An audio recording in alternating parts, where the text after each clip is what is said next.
Hi all, Hipper here. Now, this is my first video as a suspended community contributor, and as you are going to witness, that is going to mean absolutely nothing, because I will continue as usual, and there's really going to be no impact with this suspension. So, yeah, that's pretty much it. Let's get straight into the battle here, and I had a lot of positive feedback on taking Cheshire out, so I thought I would pop another video up that I've been having lying around for a while here. Now, in this battle, we have two tier 6 ships on each side, and of course, I'm one of them on the blue team, and the rest are tier 5s. And I'm actually a little bit surprised I didn't get a Kraken in this game, because that's usually the result when you are like in Cheshire and you're facing pretty much 7 tier 5s and 2 tier 6s. And there's only one battleship on the enemy team. So yeah, this game is kind of a wasted opportunity, I guess.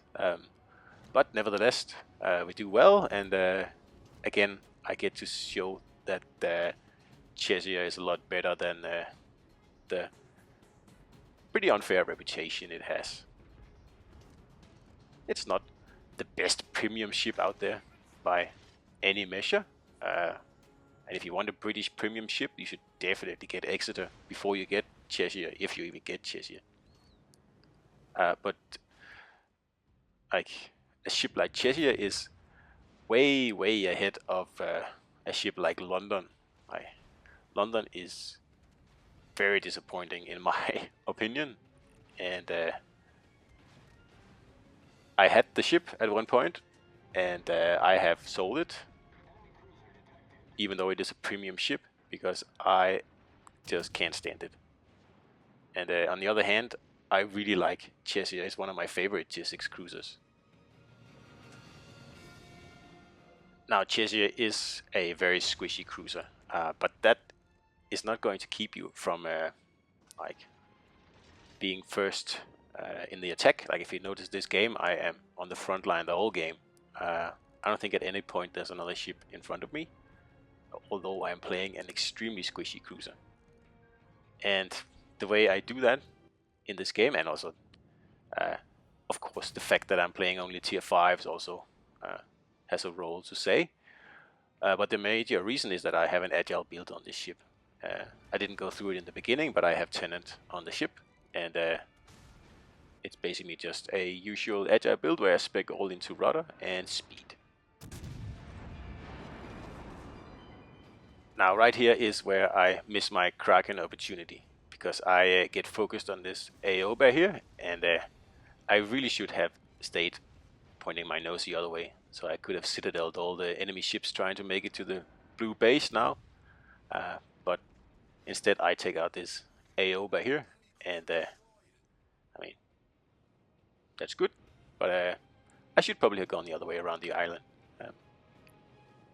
When it's easy to to make these like judgment when you watch the game again in replay. But of course, in the heat of the battle, you see a broadside over. Yeah, you're going to want to punish it, absolutely. So with that cruiser down, this flank here is blown wide open. So obviously I am going to steam in, and I'm being very aggressive here because, as I said, I am only facing tier 5s, so I don't really have to be that careful. And I know there's a destroyer and of course the Nürnberg here, so we'll just do a little bit of a turn first, and then we'll head in, just to confuse the little torpedo beast. Now, taking citadels in Cheshire hurts a lot, but taking torpedoes, and especially tier 5 torpedoes, is not really much of a problem. So as you see now, I'm just pretty much rushing in, and I'll eat a few torpedoes on the way, but I will also heal all the way back to, I think I'm going to be at 20,000 the rest of the battle, going up and down a little bit, but like the heals on Cheshire are really, really good. So obviously use them because the armor is terrible. So you are going to take damage. So you might as well embrace it and just use your heals to get back into the action. Pretty much like Nelson or something similar. So as you can see, dishing out citadels with this cruiser is very, very entertaining. The gun caliber is 234 millimeters, and I think that is the biggest guns on any cruiser until you get to legendary tier. And let me just say again that this is a tier 6 ship that can face tier 5 ships.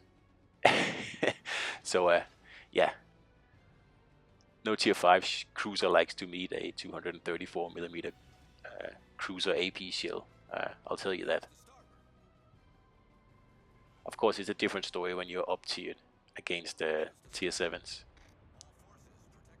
So you can see here, off the bat, the destroyer is completely underestimating how fast this ship actually goes. As you can see, I'm going more than 41 knots, and I mean, the ship looks terribly slow. Like I've said in pretty much every video, it's probably the ugliest ship in the game, and it certainly has no sex appeal whatsoever. But it works. It can sail and it can shoot, and it's very agile for its tier. So now we're going to eat some torps here. Unfortunately, we're still waiting for our sonar to come back online. Now I'm perfectly happy to take a beating on my way to the cap here, because the cap has been left behind by pretty much all enemies. I'm guessing there's a destroyer in there protecting it, but I don't know for sure, other than the one that's out here trying to torp me all the time. Here I'm just a little bit slow, trying to avoid those torps. I only take one though, but and the damage it's not a lot. Like I said before, it's survivable. Citadels, on the other hand, especially from battleships, that's the opposite situation. So I got my sonar on now. I'm just waiting for the next set of torps, so I know which direction to approach this destroyer from.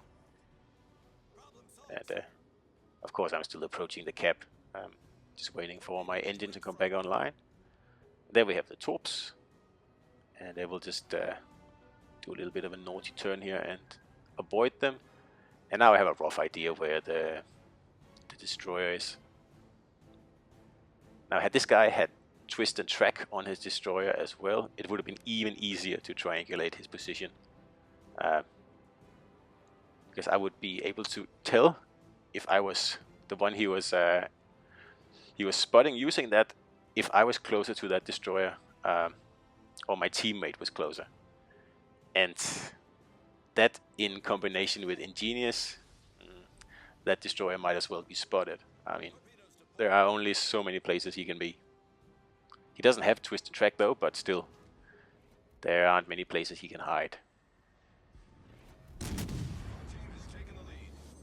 Now the reload on Cheshire is pretty long. I know that, and that is most people's problem with this ship, is that 17-second reload. And I think I have 17 seconds on this ship.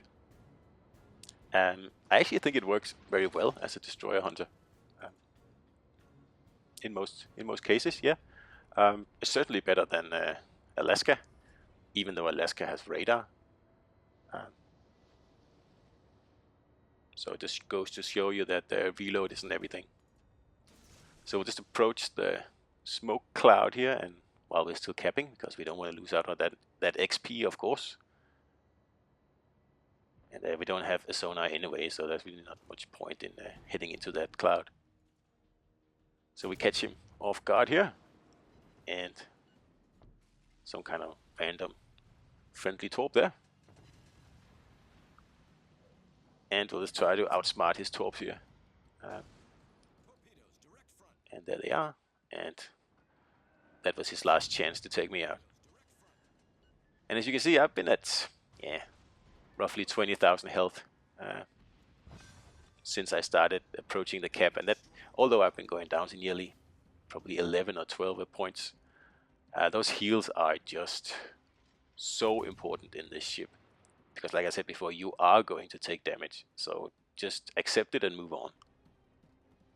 And with an agile build, you get an extra heal, and that's a lifesaver. Not in this game, but in many other games, I'll promise you that. Now this player here in the Helena is like a guy I know, and he is pretty good. So that's why I'm not risking anything here. I'm hiding behind the island and just waiting for the timer to reach 0.